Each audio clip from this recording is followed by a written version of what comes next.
बोलो श्री श्री राधा कृष्णचंद्र भगवान के। नमो विष्णुपादाय कृष्णप्रेष्ठाय भूतले श्रीमते भक्ति वेदांत स्वामिनिति नामिने। नमस्ते सरस्वते देवे गौरवाणी प्रचारिणे निर्विशेष शून्यवादी पाश्चात्य देशतारिणे।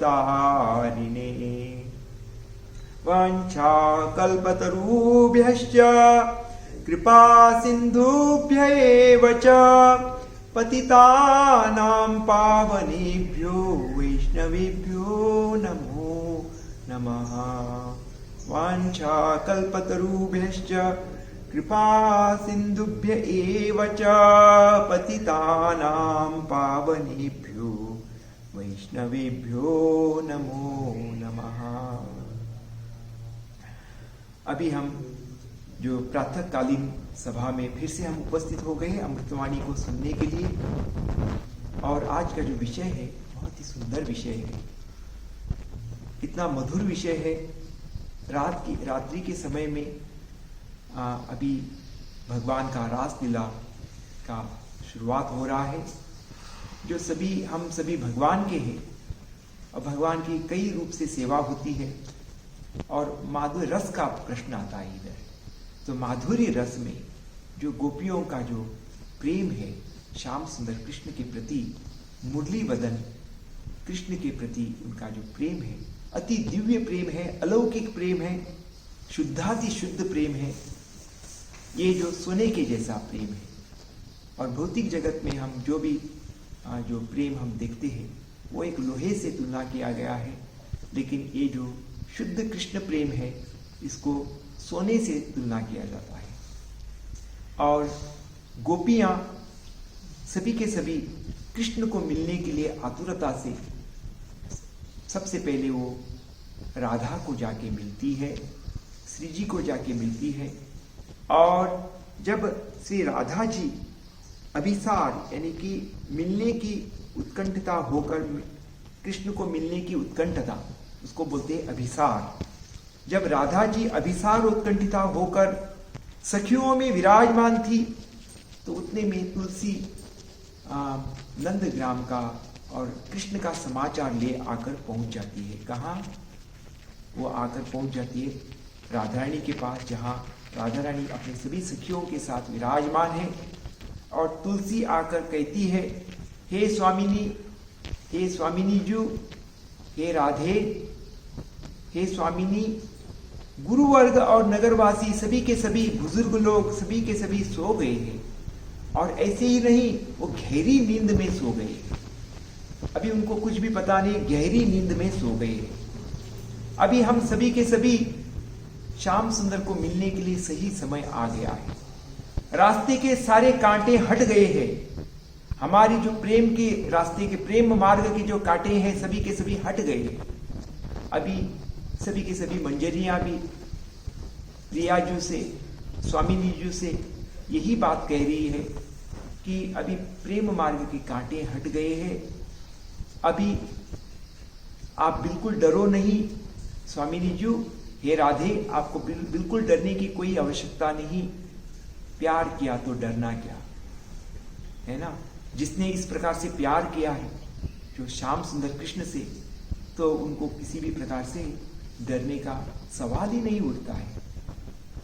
तो यही आश्वासन देती हुई तो तब तक तुलसी महारानी आकर पहुंच जाती है, तुलसी मंजरी आकर पहुंच जाती है और बोलते हैं, हे स्वामिनी, गुरुवर्ग और नगरवासी सब के सब लोग पक्की नींद में सो गए हैं।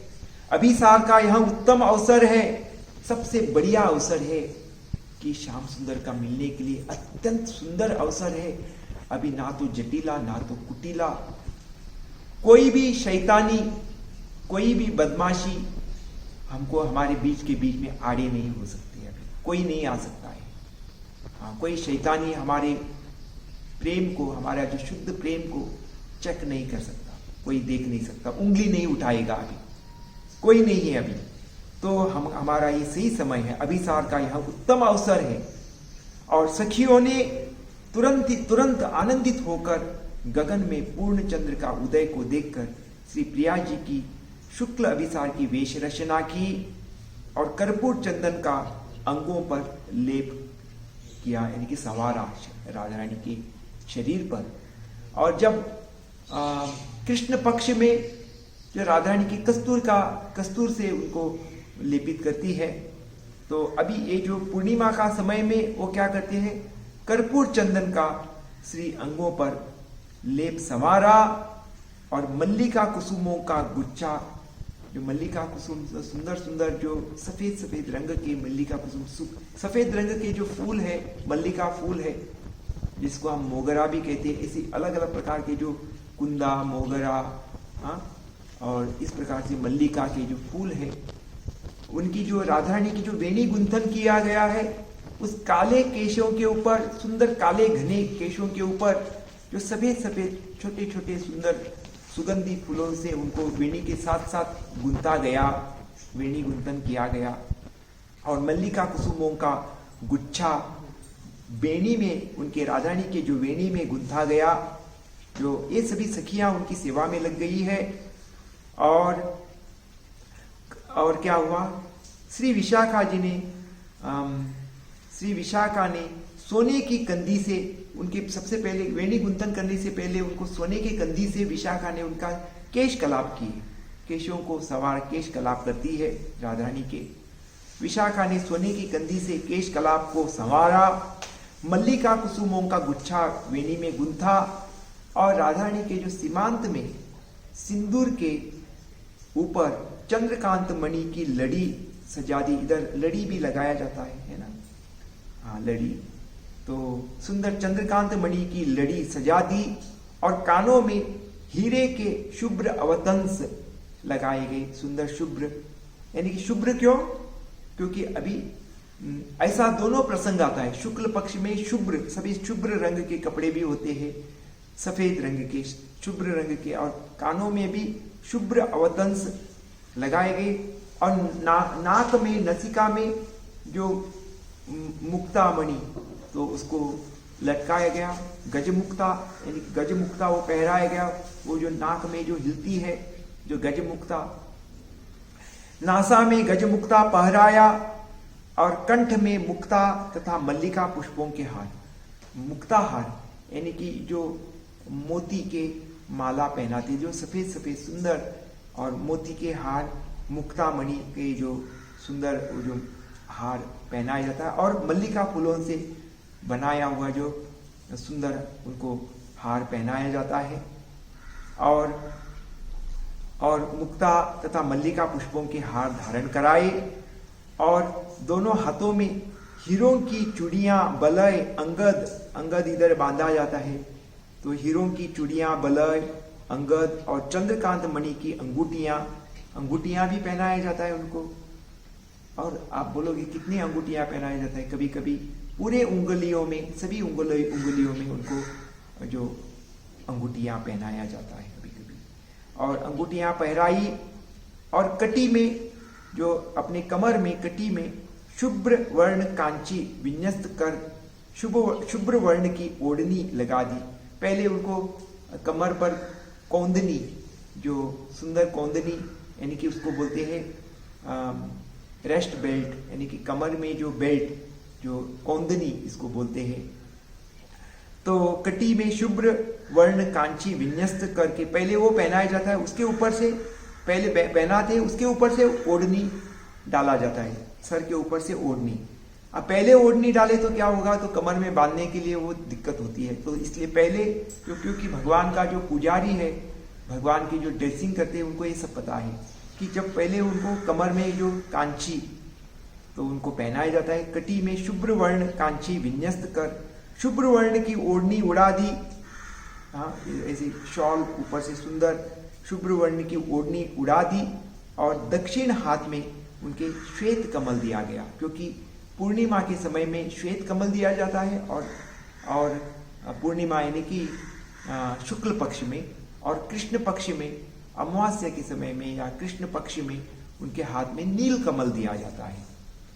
तो और जिसके और फिर उसके बाद उनके हाथ में श्वेत कमल दे दिया गया और किंकणी और नुपुरों में रुई लगा दी गई। आपने कई बार इसके बारे में बता दिया भी है कि रुई क्यों लगाया जाता है, ताकि उसका आवाज किसी को न सुनाई दे, क्योंकि अभी वो कृष्ण को मिलने जा रहे हैं और उनके जो किंकणी से या तो नुपुरों से अगर आवाज निकल पड़ी, जो छोटी छोटी घंटियां होती है उसको लगाई हुई नुपुरों में ऐसे, तो अगर वो चलते हैं तो फिर आवाज आएगी, तो फिर सब लोग उठ जाएंगे। तो इसलिए उनको क्या लगाया जाता है, उनको रुई लगाया जाता है, कपास कॉटन लगाया जाता है, उससे उसको बांध दिया जाता है। किंकणी तो बजती है ना, और नुपुर भी बजता है। किंकणी और नुपुरों में रुई लगा दी जिससे उनके बजने का शब्द न हो, जब वो श्याम सुंदर को मिलने जा रहे तो वो बजने का शब्द न हो। इसी प्रकार सखीगण ने भी शुक्लाभिसारिका की वेशभूषा अपने तन पर सजाई। और आपको तो पता ही है, कृष्ण पक्ष की रात्रि में कस्तूरी का लेपन होता है, तो कर्पूर चंदन का लेपन नहीं होता है, कस्तूरी का लेपन होता है। और नील वसन धारण करती है राधा, और श्री जी को नीलमणियों के आभूषणों और हाथ में नील कमल और कृष्ण अभिसारिका की वेशभूषा सजाई जाती है। तो ये होता है कृष्ण पक्ष में। और श्री प्रिया जी के चारों ओर सखीगण है, उनके पीछे मंजरी गण है। तो सखीगण जो राधा रानी के जो सहचर्या है, राधा के साथ उनकी सेवा में रहती है। और इन सभी गोपियों का, और उन गोपियों में सबसे बड़ी गोपी है वो है राधा, इन सभी की सेवा में रहती है हमेशा मंजरियां। तो श्याम सुंदर कृष्ण भी ऐसे मंजरियों के पास जाकर हाथ जोड़ते हैं, क्योंकि ये राधा है, आपकी संपत्ति है, तो कृपया मुझे राधा से मिला दो। यानी कि विचार करो, जो मंजरी बनना ये 2 रुपए का मालपुआ नहीं है बाजार का। भगवान की जो मंजरी बनकर राधा रानी की सेवा में लग जाना, ये बाजार में जाकर ऐसे बाजार में जाके 2 रुपए का मालपुआ नहीं है, ये बहुत बड़ी ऊंचा वस्तु है। सबसे ये तो इससे भी बड़ा और कुछ नहीं है। सबसे बड़ा स्थिति है वो है मंजरियां अपना खुद का कुछ स्वार्थ नहीं रहता है, उनका अपनी खुद का कुछ भोग नहीं रहता है, हमेशा राधा और कृष्ण की सेवा में रहते, और हमेशा वो यही दिखती है राधा और कृष्ण कैसे प्रसन्न हो, दोनों आनंदित कैसे हो, दोनों एक साथ में कैसे मिले, और हमेशा श्री जी की सेवा में रहती है। और कृष्ण को भी कभी कभी राधा को मिलना बहुत मुश्किल हो जाता है, लेकिन मंजरियां तो हमेशा राधा के साथ रहती है। राधा जहां है वहां मंजरियां, क्योंकि जहां राधा है वहां मंजरियां होती है, उनकी सेविकाएं। कभी कभी ये जो ललिता विशाखा ऐसे गोपी गणों के लिए भी, सहचर्य लोगों के लिए भी ये मुश्किल वस्तु है जो मंजरियों को प्राप्त होता है। वो हमेशा राधा के श्री जी के पास रहते हैं और श्री जी के साथ तदात्म्य में रहते हैं। They are one with Krishna, they are one with Radha Rani. तो इसलिए राधा रानी में प्रेम के जो भाव प्रकट होते हैं वो मंजरियों में अपने आप प्रकट होते हैं। इसलिए हमारी जो रूप सनातन आदि हमारे षड गोस्वामियों ने जो मार्ग दिया है हमको, और जो वो जिस मार्ग पर चले हैं, we are following in the footsteps of षड गोस्वामीज ऑफ वृंदावन। हमारे इन आचार्यों के पद चिन्हों पर हमको चलना है, जो प्रभुपाद जी ने अपने तात्पर्य में कई बार बताया है कि following in the footsteps of षड गोस्वामीज ऑफ वृंदावन, 6 गोस्वामीज ऑफ वृंदावन। कितने बार आप अगर इसमें भक्ति वेदांत वेदाबेस में अगर सर्च मारोगे following in the footsteps of 6 Goswamis of Vrindavan, आपको कई बार हिट्स मिलेंगे, कई बार। तो यही तो बात होती है, इसीलिए तो हम सबको बोला जाता है रूपानुगा, ये सबसे बड़ी चीज है। इसीलिए कृष्ण को भी राधा रानी को मिलने के लिए मंजरियों को आकर वो हाथ जोड़ते हैं और बोलते हैं मंजरियों के पास आकर हाथ जोड़कर, कृष्ण अनंत कोटि ब्रह्मांड के नायक, जो सभी जगत को अनंत कोटि ब्रह्मांडों को नियंत्रण करने वाले जो भगवान है, वो आकर मंजरियों के पास, हम जैसे जो मंजरियों के पास आकर वो हाथ जोड़ते हैं और बोलते हैं कृपा करके मुझे श्री जी से मिला दो, मुझे थोड़ा तो हमको तो कृष्ण आकर बोलते हैं हमको श्री जी से मिला दो। कितना बड़ा भाग्य है, कितना बड़ा भाग है, कितने बड़े सौभाग्य की बात है कि इस प्रकार से भजन करना। ये तो ये साधारण बात नहीं है, इसके लिए तो लोहे के चने को चबाने का समान है। ऐसी जो भक्ति मार्ग जितना आसान है, 16 माला करके 4 नियमों का पालन करके और हमारा सब कुछ हो गया, हम खाएंगे पिएंगे सोएंगे और जैसे रिलैक्स होकर हम भजन करेंगे, ऐसी बात नहीं है। जितना आपको आसान है शुरुआत में, आगे आगे चलकर वो उतना ही बहुत ही महंगा, बहुत ही कठिन भी हो जाता है। बहुत सारे लोग बोलते हैं, अरे तुम लोग क्या है, तुमको तो कुछ काम धंधा नहीं है, तुम कुछ काम करते नहीं हो, ऐसे हाथ में माला लेते हो, हरे कृष्णा बोलते हो और बस हो गया, तुमको समाज के लिए क्या कर रहे हो आप, ऐसे कुछ बातें करते हैं बहुत सारे लोग। लेकिन जिसने अपने मन और इंद्रियों को जीत लिया है वो सबसे बड़ा राजा होता है। इसीलिए तो ऐसे संतों को राजा महाराजा बोला जाता है ना। महाराज जी, साधु लोगों को क्या बोला जाता है, महाराज बोलते हैं सभी लोग, साधारण लोग। क्योंकि अगर बोलते हैं ना ये भगवान का भजन भक्ति करना इतना आसान है, तो फिर क्यों करते नहीं हो? तुम इतने कर्मी क्यों, कट्टर कर्मी क्यों बने हो, नास्तिक क्यों बने हो? अगर इतना आसान है तो करो, क्यों नहीं करते हो? तुमको अगर बोलता हूं मैं कि एक माला करो तो नहीं करोगे, तो फिर निंदा भी मत करो। जब आप अच्छा नहीं कर सकते हो तो किसी का बुरा भी मत करो, किसी का अच्छा नहीं कर सकते तो किसी का बुरा भी मत करो। तो इसलिए हमको क्या करना चाहिए कि भगवान का जो ऐसे जो सुंदर जो मार्ग है, जब आसान लग रहा है तो आप शुरुआत तो करो। लाइन में खड़े होने में क्या दिक्कत है? तो ये जो मंजरियों के पास भी श्याम सुंदर आके हाथ जोड़ते हैं कि हमको श्री जी से मिला दो, ऐसे भी है बात। तो ये जो हम अभी देखते हैं कि रात्रि के समय में ये सब गोपियां और मंजरियां, तो राधा के साथ साथ ललिता विशाखा सभी होते हैं और सभी गोपीगण होते हैं, और उसके पीछे पीछे ये सेविकाएं हमेशा सेवा में तत्पर है। हम आपके सेवा में हाजिर है, राधा रानी के स्वामिनी जी के सेवा में हम हमेशा के लिए हाजिर हैं। वो तो पीछे पीछे से कोई स्वर्ण झरी लेकर, कोई मिठाइयाँ लेकर, अनेक प्रकार के आइटम्स लेकर, जो अनेक प्रकार के वस्तुएं लेकर, राधा और कृष्ण की सेवा योग्य अनेक वस्तुएं लेकर, कोई फूल माला लेकर, जो फूलों का जो थैली को लेकर, ऐसे अलग अलग वस्तुओं को लेकर, कर्पूर चंदन आदि इत्यादि अनेक पूजा के वस्तुओं को लेकर वो पीछे पीछे से चलती है, क्योंकि उनका जीवन का लक्ष्य एक ही है, राधा और श्याम सुंदर की सेवा में लग जाना, उनकी हर प्रकार से उनकी सेवा करना। तो खूब खूब हरिनाम करने से यही लाभ है, भगवान का खूब हरिनाम करने से यही लाभ है कि आपको ऐसे सुंदर, आप भाव से प्यार से उनकी सेवा करोगे, प्यार से उनका नाम ले लो तो उनके प्यार से उनकी सेवा में लग जाओगे। नहीं तो आपको ये जो राधा और कृष्ण की जो सेवा भोजा लगेगा। पुजारी को भी राधा और कृष्ण की पुजारी सेवा करना बोला तो उनको भोजा जैसा लगेगा, और किसी भी प्रकार की भगवान की इधर सेवा करना बोला तो भोजा जैसा लगेगा, क्योंकि प्यार नहीं है ना।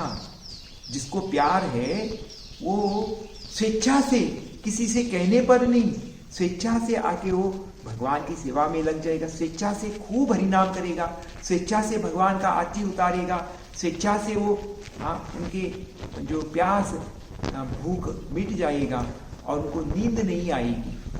वो कैसे मैं ज़्यादा से ज़्यादा भगवान की भजन करूं, सेवा करूं, ऐसे ही उनका भाव होगा और वो प्यार से भगवान का सेवा करेगा। तो और अगर उनको भगवान के बारे में कोई किताब पढ़ना भी हो, तो अगर उनका हरिनाम ज़्यादा नहीं किया हो, उनको उसमें लगन नहीं है, तो उनको ये जो किताब है भगवद गीता, भागवतम, चैतन्य चरितामृत, उनको शाही के डब्बे लगेंगे, शाही के डब्बे। हाँ, और भगवान का मंदिर में उनको मूर्ति जो है उनको ऐसे ही जो मूर्ति जैसे लगेगी, उनका उसमें प्यार नहीं होगा। अगर हरिनाम खूब कर रहे हो तो आपके आंखों से अश्रुधारा बहने लगेंगी भगवान का दर्शन करते ही। नयनम गलद अश्रुधारा, वो कैसे होता है? प्रेमांजन चुरित भक्ति विलोचनेन, प्रेम का अंजन चाहिए, और वो प्रेम का अंजन लगाने का मतलब है आप हरिनाम करने से आपके हृदय में भाव जागृत होगा, विरह अग्नि पैदा होगी, और उस संघर्षण से, उस अग्नि से आपके हृदय पिघल जाएगा और आपका हृदय शुद्ध हो जाएगा। और जैसे जैसे आपका हृदय शुद्ध हो जाएगा, आप फूट फूट के रो पड़ोगे राधा और श्याम सुंदर के लिए। तो ऐसी जो विषय है, जो नीलमणियों से आभूषण, हाथ में नील कमल और कृष्ण अभिसारिका की वेशभूषा सजाई जाती है।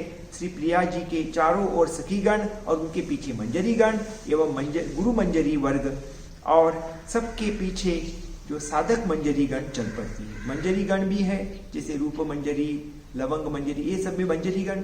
और बाकी सभी जो हम अभ्यास कर रहे, भजन कर रहे हैं, जप कर रहे हैं, तो साधन करके हम साधक मंजरीगण भी बोला जाता है। उसी मार्ग में चले हैं हम। अभी तक उसी अवस्था को प्राप्त नहीं किया हो तो भी अगर हम अभ्यास करते रहेंगे तो उनको बोलते साधक मंजरीगण।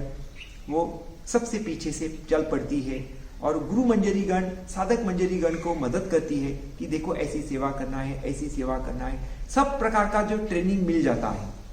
तो साधक मंजरीगण जो गुरु मंजरी के पीछे पीछे चलते हैं, सभी पीछे साधक मंजरीगण चल पड़ी और यमुना समीपवती संकेत निकुंज में की ओर बढ़ती है। और दासियां हाथों में मिष्टान आदि, तो इन मंजरियों गणों के हाथों में क्या क्या है कि मिष्टान आदि, तांबूल, विटिका, तांबूल बीड़ा, पान बीड़ा, जो तांबूल बीड़ा जो लेकर वो चल पड़ती है, वो जो थैली होती है उसमें।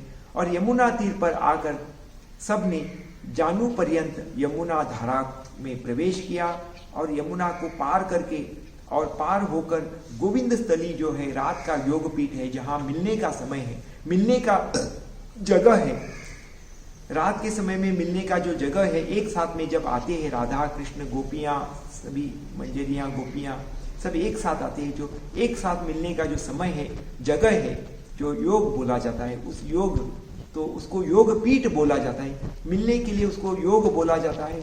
और जिस स्थान पर हर दिन प्रतिदिन नित्य प्रतिदिन जो मिलते हैं उसको बोलते हैं योग पीठ। ऐसे मुख्य 3 योग पीठ है। सवेरे के समय में जो है गुप्त कुंड है, मध्याह्न के समय में जो मिलने का जगह है वो है राधा कुंड, और रात के समय में मिलने का जो स्थान है रास मंडली गोविंद स्थली, वो है जो श्री गोविंद स्थली नामक सर्व सुख सार महाअचिंत योग पीठ पर आकर पहुंच जाती है।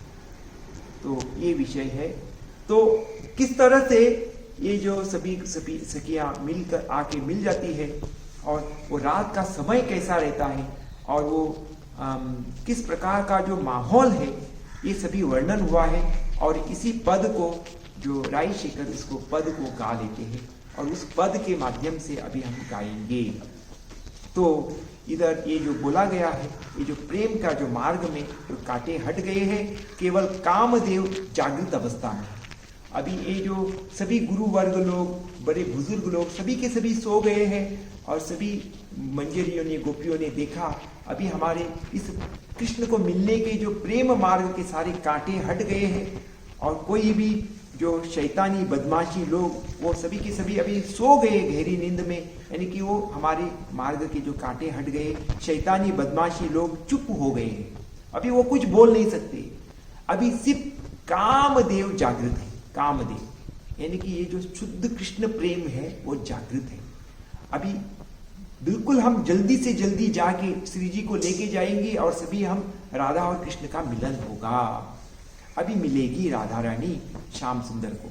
और मंजरी गण श्री जी को बताने लगी, इस प्रेम मार्ग पर आगे बढ़ो राधे, राधे आप बिल्कुल पीछे नहीं हटना, निश्चिंत हो जाओ, डरो नहीं। और सभी मंजरियां राधा को आश्वासन दे रही है, प्यार किया तो डरना क्या। क्या बोलती है? प्यार किया तो जिसने प्यार किया है श्याम सुंदर से, उनको डरना क्या। तो इस प्रेम मार्ग पर आगे बढ़ो राधे, प्यार किया तो डरना क्या। प्यार किया तो डरना ही नहीं, बिल्कुल डरना नहीं चाहिए राधे, ऐसे वो बताती है। और वही हम पद के माध्यम से उसको गाएंगे। तो पद में जो बंगाली में ये जो पद है, तो रात के समय में रजनी गंधा वो बह रही है और रजनी के जो संधान हो रहा है, तो हम उसको गाएंगे।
जागलो नाही देखलो एक लोक जागलो जागलो नाही देखलो एक लोक बाधक कंठ सब हेलो दूर बाधक कंठ बाधक कंटक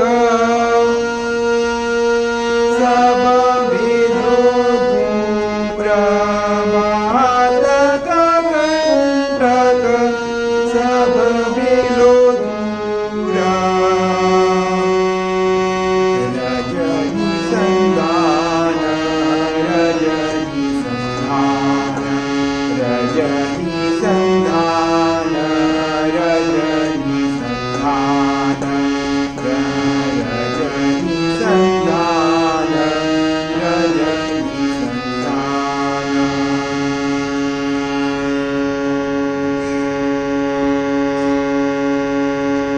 बातक गण बातक गण बातक गण भेलो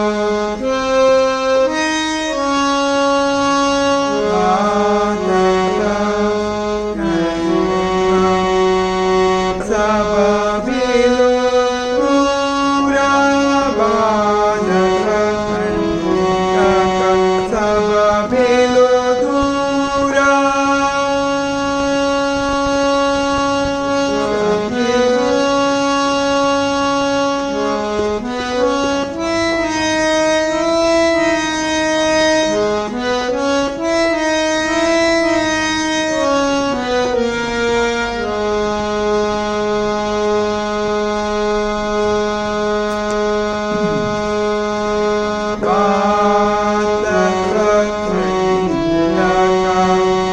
सब भेलो दूरा सब एक जागए सब एक जा सब एक जागए मन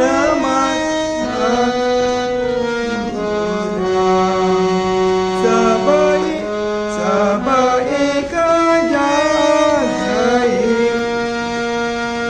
मन मत सूरा सब एक जागए मन मत सूरा सब एक जागए मन मत सूरा नागर नीरव नीरजन न पाता दूर जना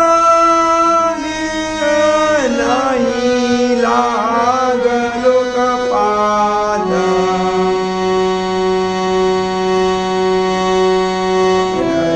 रजनी संधान रजनी संधान रजनी संधान रजनी संधान रजनी संधान रजनी संधान रजनी संधान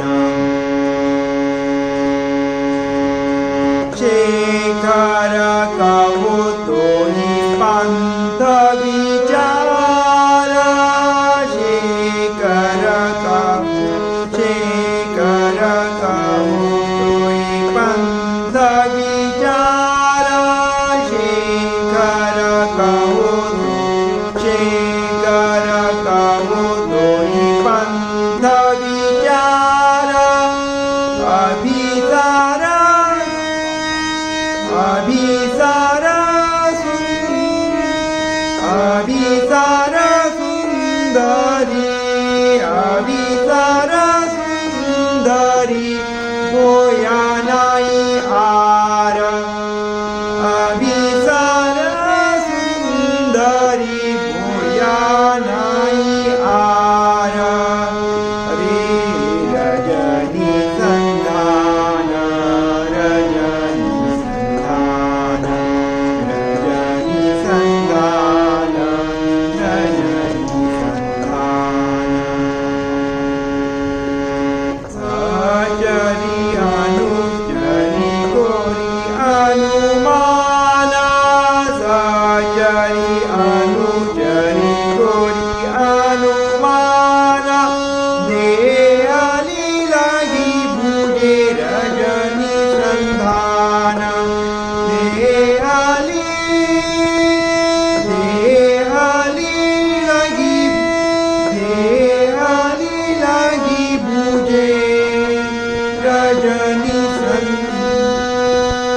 रजनी संधान,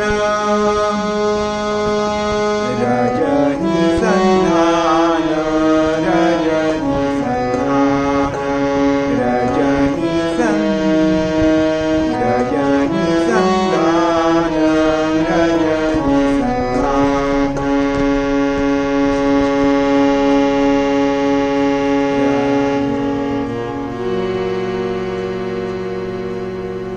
रजनी संधान, रजनी संधान, ये रजनी संधान है।